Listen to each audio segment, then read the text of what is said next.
The shuttle's bay smelled like recycled air and cold metal, the way every military installation smelled, and Corporal Marcus Webb had stopped noticing years ago. What he noticed now was the manifest, scrolling across his datapad, and the single name that was not supposed to be on it. "Chris," he said quietly, "the way you say a name when you're trying not to start a fight. Why does it say there are 2 seats on the diplomatic transport?" Christopher Aldrin looked up from his kit bag with an expression that could charitably be called innocent. "Because there are 2 seats. There's 1 seat, my seat. The seat command allocated to me because I'm the signals analyst attached to this mission. There's also the assistant signals analyst position, which was technically unfilled, and I filed the supplementary request 6 days ago. Command approved it this morning." Chris pulled out a folded datasheet and held it up. "See, official, stamped and everything." Marcus stared at the stamp. It was real. He had worked with Chris long enough to know that the man could locate loopholes in bureaucratic architecture the way other people found load-bearing walls. Not by breaking them, but by walking very confidently through the spaces between them. "The Verith are expecting 1 liaison," Marcus said. "The Verith are expecting a human with authorization to verify the treaty signal arrays. It says human, singular, but it doesn't say alone." Chris shouldered his bag. "Also, I've been studying Verith cultural protocols for 3 months. You've been studying the signal arrays. We need each other." This was true and they both knew it. The Verith communication architecture was unlike anything human engineers had encountered. Layered resonance structures that required 2 simultaneous operators to authenticate, 1 on each harmonic band. Command had not told Marcus this explicitly, but he had read enough between the lines of the technical briefing to understand it. He suspected Chris had read the same lines and arrived at the same conclusion faster. "Fine," Marcus said. "But if this goes wrong, you filed the supplementary request, not me. Understood. I'll write the apology in full and sign it with my real name. Your middle name too. Don't push it." They boarded. The transport was a civilian-grade shuttle, dressed in diplomatic colors, which meant it had been stripped of anything interesting and loaded instead with comfortable seats and a beverage dispenser. The crew was 2. A pilot named Hargrove, who had the eyes of someone who had stopped being surprised by anything, and a co-pilot named Senna, who was very young and trying not to show it. Marcus took the window seat out of habit. The planet they were leaving, Frontier Station Corvith, technically, though everyone called it the Rock, shrank to a gray pebble, and then to nothing. Stars replaced it in the way stars always did, without ceremony. He opened the technical briefing again. He had read it 11 times, and he was going to read it a 12th.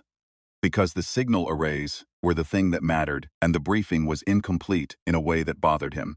"You're reading it again," Chris said, without looking up from his own screen. "There's a gap in Section 7. Section 7 is about the harmonic authentication protocols." "I know, which requires 2 operators." "I know." Chris finally looked over. "So Command sent 1 analyst into a 2-person authentication and didn't tell him about the 2nd slot until I filled it. And you're angry." "I'm not angry. I'm reading the briefing." "You're doing the thing with your jaw." Marcus consciously unclenched his jaw. "I'm reading the briefing. Marcus, we've been doing this for 4 years. I've seen you read briefings. That's not what you're doing right now." What he was doing was trying to figure out whether this had been incompetence or intent, and he couldn't decide which was worse. The Verith had requested a signals liaison 8 months ago, at the tail end of the contested corridor negotiations. Both sides had agreed on the treaty signal arrays as the monitoring backbone. Continuous verification broadcasts, confirming either party was positioning military assets in the restricted zones. The arrays had to be authenticated by a human technical representative and a Verith resonance interpreter, simultaneously, every 72 hours. If the authentication failed, the treaty monitoring went dark. If the monitoring went dark for more than 48 hours, the treaty terms considered the failure a breach. The last human analyst assigned to the authentication had died in a shuttle accident 14 months ago. The arrays had been dark for 13 months. The Verith were, according to diplomatic dispatches, patient but losing their patience, and Command had waited 13 months to send a replacement. "They're testing us," Marcus said. Chris was quiet for a moment.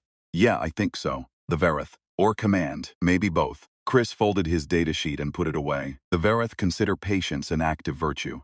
Not passive waiting, active endurance. There's a cultural concept, the Vathreen, that translates loosely as watching the distance to see if the other moves. They've been watching us. For 13 months to see if we'd send someone. Marcus looked out at the stars. We almost didn't, but we did, because I filed the request 4 times and escalated twice, right? Which means when they check, and they will check, they check everything. They'll see one analyst who pushed hard enough to get here. That's a data point they'll respect. Chris paused. The fact that I snuck in behind you and filled the second slot may or may not help us. It might help us. It definitely helps us technically. Whether they find it undignified depends on whether they have a sense of humor. Do they? Chris thought about this for a moment, with the expression he always wore when he was being genuinely careful about an answer. The briefing doesn't say. But one of the junior cultural attaches told me they have a form of ritualized argument that's essentially competitive debating, and they consider it a bonding activity. 2 participants take opposing positions and try to out-reason each other. The one who concedes the better point is considered to have won because they demonstrated the capacity for intellectual honesty. Marcus considered this, so losing gracefully is winning. Sort of. It's more complicated than that. But the core of it is, they respect someone who knows when they're wrong and admits it cleanly. That's going to be a problem for me. I know. I'll coach you. The Vareth station hung in geosynchronous orbit above the second moon of Terethkos, and it was beautiful in the specific way that something completely alien could be beautiful. Not because it resembled anything human, but because it so clearly did not try to. The architecture was all slow curves and nested rings, built from a material that absorbed light rather than reflecting it. So the station seemed to emerge from darkness rather than sit against it. At certain angles, the rings appeared to breathe. Resonance structure, Chris said quietly, watching through the forward viewport. The whole station pulses on a low frequency. They can feel it in their bones. It's how they tell each other the station is healthy. How do you know that? I read a lot. Hargrove brought them in on a docking trajectory that was dictated by the Verath approach corridor, a specific arc that had something to do with not disrupting the station's resonance field. He followed it without being asked, which told Marcus that Hargrove had done this before and had paid attention the first time. The docking bay was warm. Not uncomfortably warm, but warm the way a living thing was warm.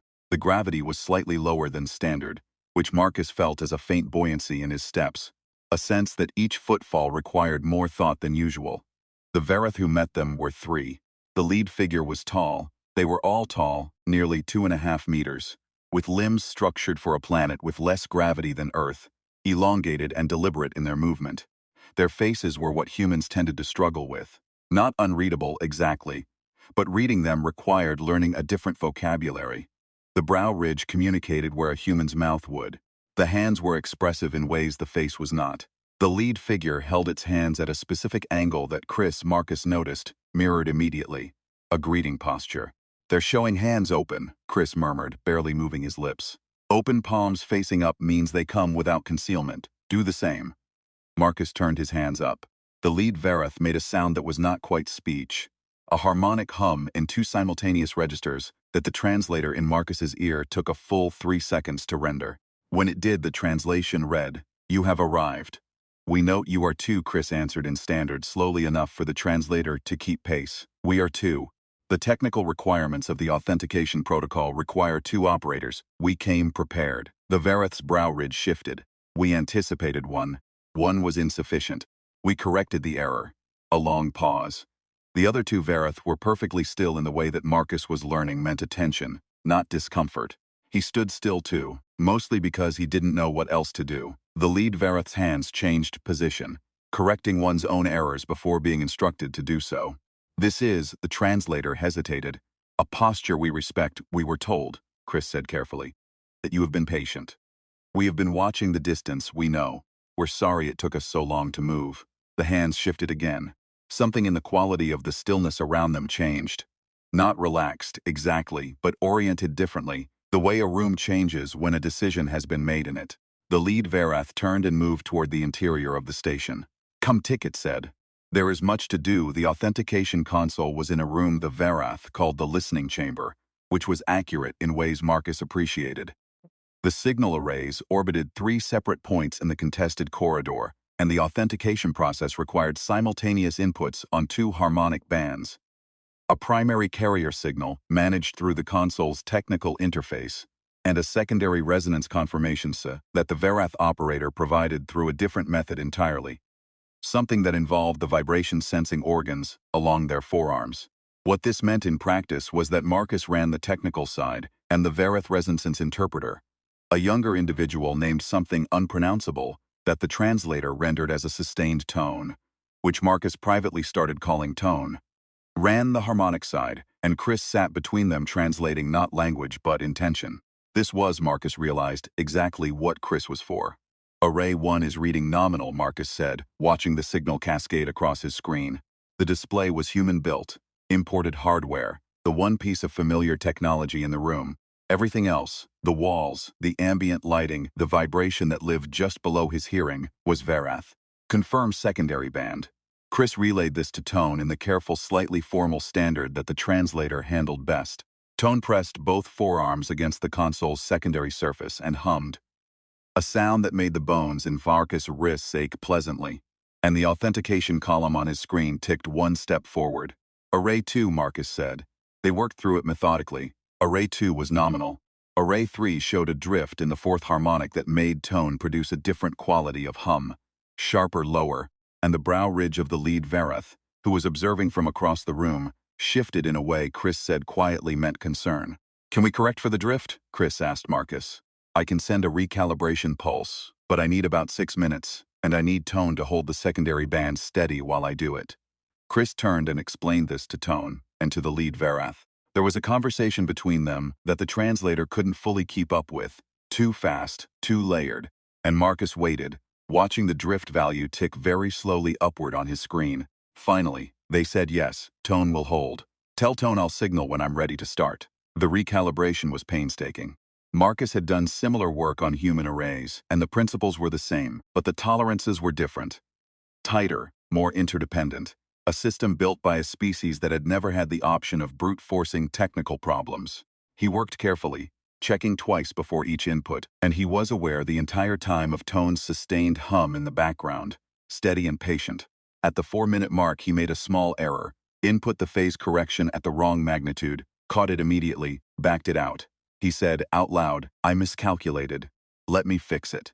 Chris translated this without being asked. From across the room, the lead Verath's hands moved into a position Marcus hadn't seen before. He whispered to Chris without looking up, what does that mean? I think it means respect, Chris said, equally quiet, for naming the error before moving past it. Marcus filed that away and kept working. At 6 minutes and 40 seconds, the drift corrected. The authentication column completed. All 3 arrays lit steady green across his screen, and Tone let out a single tone that was not a hum but something else. Rounder, richer, with a harmonic structure that made the room itself seem to resonate with it. Is that, Marcus started. Satisfaction, Chris said. It's their equivalent of the job being done right. They were given rooms in a section of the station configured for human environmental requirements, standard gravity, standard temperature, a smell that was almost but not quite like recycled air. The differences were small enough to notice and large enough to matter. Marcus lay on the sleeping surface and stared at the ceiling, which pulsed very faintly in the station's resonance frequency. He had been awake for 22 hours, and his body knew this in the specific way that it communicated exhaustion. Not through tiredness exactly, but through a kind of increasing translucency, the feeling that his thoughts were becoming visible to themselves. Chris appeared in the doorway. You fixed the array. We fixed the array. You fixed it.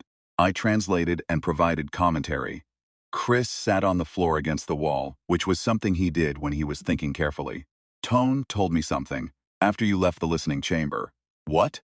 Tone said, and this is the translator's best effort, that the arrays have been singing into silence for 13 months, and that every time the Verath technicians ran a diagnostic, the silence came back, and they had begun to believe the silence was the answer.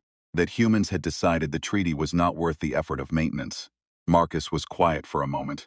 But we came, but you came, and you fixed the drift without being asked, and you admitted the error without being asked. And Tone said, Chris paused, choosing words. Tone said there's a Verath concept for what you demonstrated today. The direct translation is something like the second effort, but the cultural meaning is closer to the grace of trying again. It's considered one of the highest expressions of good faith. You can't fake it, because it requires that you actually made a mistake and actually corrected it. Marcus thought about this. 13 months of silence, one miscalculated phase correction. An alien species watching whether humans were capable of the specific kind of dignity that lives in small, unwitnessed corrections. The briefing didn't mention any of that, he said. No. Should it have? Probably. Chris looked at the ceiling, though I'm not sure you can teach it. The correction only works if it's real. If you'd known it was significant, you might have performed it instead of just done it. So the gap in the briefing was intentional. I genuinely don't know. Could be. Could be the analyst who wrote it just didn't know either. He was quiet for a moment. I think command is better at sending people than briefing them. They sent you, which was the right call. The rest you figured out. We figured out. Right. Chris stood up. Try to sleep. We have second authentication in 72 hours, and Tone wants to show us the resonance garden before then. What's a resonance garden? Exactly what it sounds like, I think. Plants, except they hum. He paused in the doorway. Also, the lead Vareth wants to have a debate with you. Marcus stared. With me specifically? It's the highest compliment they give a technical peer. They want to out-reason you, and they want you to have the chance to out-reason them back. And the whole point is that one of you will concede the better point, and that's winning. Chris's expression was exactly neutral. I'll coach you. You'll be fine. I am absolutely not fine. You corrected a phase error in front of an alien diplomat and called it out loud before they noticed. You've already done the hardest part. He knocked on the doorframe twice, the sign between them for end of argument. Sleep.